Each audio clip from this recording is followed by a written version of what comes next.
was kind of basically told, you're going to play a corrupt politician, and that's kind of broad, and my mind went a lot of different places. You know, I was like, do you want me to be like kind of corrupt, like takes money from the mob politician? Do you want me to be like George Wallace politician? I saw it, and immediately there was a little bit of hurt, honestly, because it was not a super big role, which is fair because I don't really remember my lines, but it was just kind of a short. It was like 2 scenes, and they were very short, and it was kind of a throwaway character, a little, not a throwaway. Joe's laughing off camera, and I'm sorry, but it was very much like he was a character, and it's really more meant to show like what the Red Hood is up to, and who I am is not super important. So we've kind of molded that, and I wrote a monologue which didn't end up going into the final bit.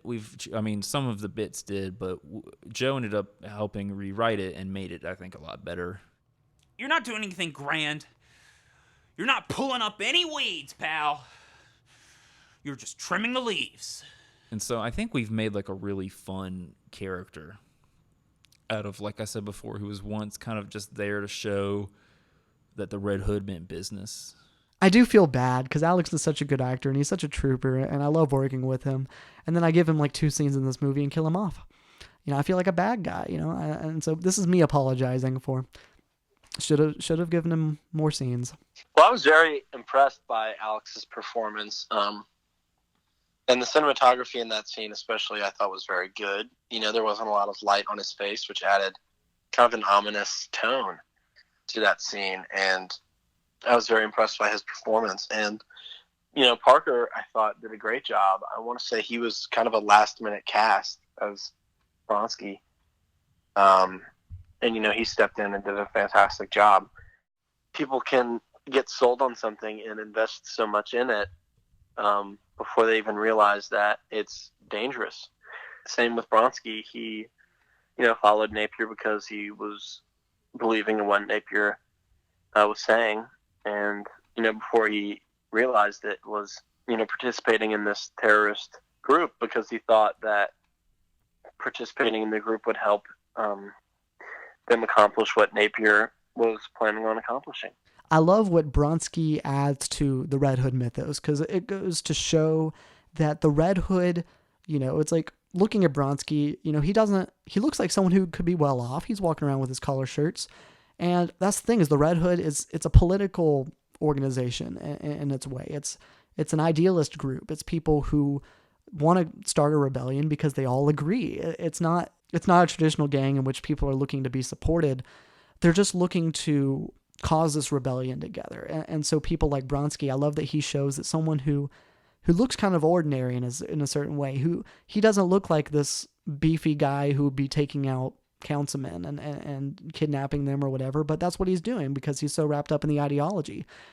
Folston and the Red Hood are sort of symbols for 2 different ways of corruption. Because you have Folston who's being paid off with money, and then you have the Red Hood who thinks that they're the righteous judge for these politicians. And so both are wrong, but they're just wrong in different ways. And I think in some ways that just being divided as a country, a lot of times both sides are wrong, but they're just wrong in different ways. And so it's like, well, do you pick your poison or do you vote independent?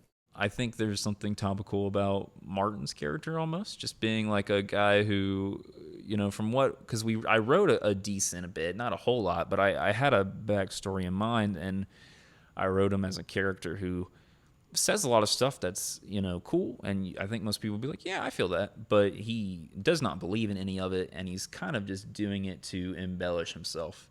And I think him and like Jack Napier especially, or maybe is like a little bit of a snake oil salesman, and who's kind of offering the answer if you just vote for him. It's him, it's not us. And so I think that's some of the things that, at least for me, that relates to my character. I would say that I could tell. I feel like we're drawing a little bit from the real world, but I think that's what makes it a better and more relevant film. The design of each character really harks back to the comic books, with especially in the Red Hood. It's more Jason Todd Red Hood-esque than Jack Napier, but I think it really works, and it's a new way to look at the character. Maybe this is a little selfish, but I'm really just excited to see the scenes I'm in and see how they fit into the rest of the movie. Right. It's while Folston and Bronsky they're not the main characters of the film, but they add so much depth to the world, and they go to support the conversations that are very integral to the story that Jonathan Crane and Bruce Wayne are having, and Folston goes to show it's kind of this red herring for that Jack Napier is also a political leader in his own way, and it's not going to last well for him either. And I love what Alex brings to his character. I love what Parker brings to his character, and it only goes to make the world that much more interesting.